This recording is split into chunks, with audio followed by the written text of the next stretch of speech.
When I came back to the United States, I decided that if you could use propaganda for war, you could certainly use it for peace. And propaganda got to be a bad word because of the Germans using it. So what I did was to try to find some other words. So we found the word Council on Public Relations.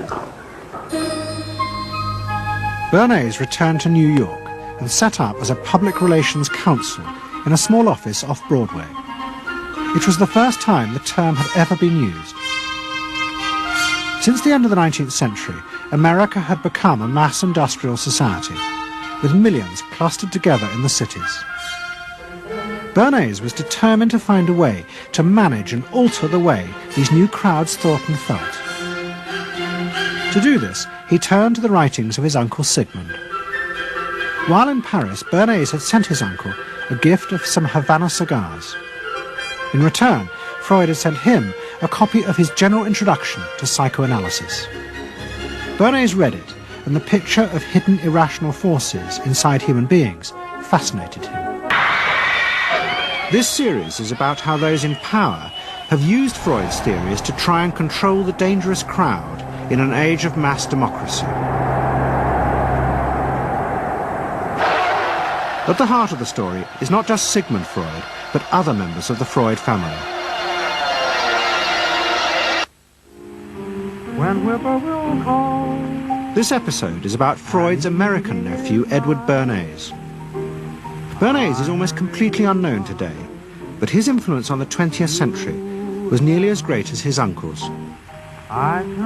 Because Bernays was the first person to take Freud's ideas about human beings and use them to manipulate the masses.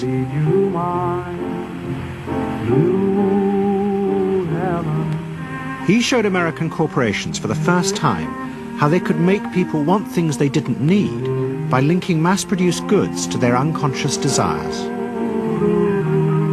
Out of this would come a new political idea of how to control the masses.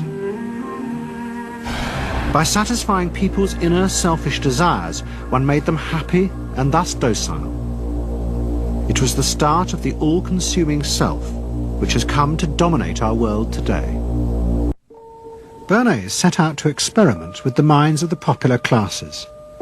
His most dramatic experiment was to persuade women to smoke. At that time, there was a taboo against women smoking, and one of his early clients, George Hill, the president of the American Tobacco Corporation, asked Bernays to find a way of breaking it. A. Brill was one of the first psychoanalysts in America, and for a large fee he told Bernays that cigarettes were a symbol of the penis and of male sexual power. He told Bernays that if he could find a way to connect cigarettes with the idea of challenging male power, then women would smoke, because then they would have their own penises. Every year, New York held an Easter Day parade to which thousands came, and Bernays decided to stage an event there. He persuaded a group of rich debutantes to hide cigarettes under their clothes. Then they should join the parade, and at a given signal from him, they were to light up the cigarettes dramatically. Bernays then informed the press that he had heard that a group of suffragettes were preparing to protest by lighting up what they called torches of freedom. A symbol, women, young women, debutantes, smoking a cigarette in public with a phrase that means anybody who believes in this kind of equality pretty much has to support them in the ensuing debate about this, because torches of freedom. Every metaphor and analogy has to come from somewhere. Perhaps they are rare pearls that drop from the pens of an elite corps of bards and scribblers and then are hoarded by a grateful populace. But given their prevalence in language, it seems more likely that they are the natural products of the way everyone's mind works. And so the next day, this was not just in all of the New York papers, it was across the United States and around the world. And from that point forward, the sale of cigarettes to women began to rise. He had made them socially acceptable with a single symbolic ad. Eddie Bernays saw the way to sell product was not to sell it to your intellect that you ought to buy an automobile, but that you will feel better about it if you have this automobile.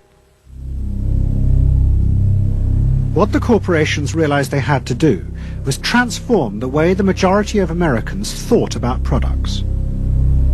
One leading Wall Street banker, Paul Mazur of Lehman Brothers, was clear about what was necessary. We must shift America, he wrote, from a needs to a desires culture. People must be trained to desire, to want new things even before the old have been entirely consumed. We must shape a new mentality in America. Man's desires must overshadow his needs. In 1939, New York hosted the World's Fair. Edward Bernays was a central advisor. He insisted that the theme be the link between democracy and American business.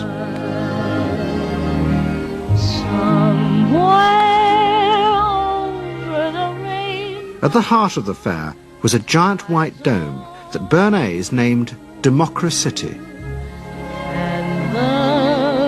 And the central exhibit was a vast working model of America's future, constructed by the General Motors Corporation. To my father, the World's Fair was an opportunity to keep the status quo, that is, capitalism, in a democracy. It was consumerist, but at the same time, you inferred that in a funny way, democracy and capitalism went together. The World's Fair was an extraordinary success and captured America's imagination. The vision it portrayed was of a new form of democracy, in which business responded to people's innermost desires in a way politicians could never do. But it was a form of democracy that depended on treating people not as active citizens as Roosevelt did, but as passive consumers. Because this, Bernays believed, was the key to control in a mass democracy. It's not that the people are in charge, but that the people's desires are in charge. The people are not in charge. The people exercise no decision-making power within this environment. So democracy is reduced from something which assumes an active citizenry to the idea of the public as passive consumers. Driven primarily by instinctual or unconscious desires, and that if you can in fact trigger those needs and desires, you can get what you want from them.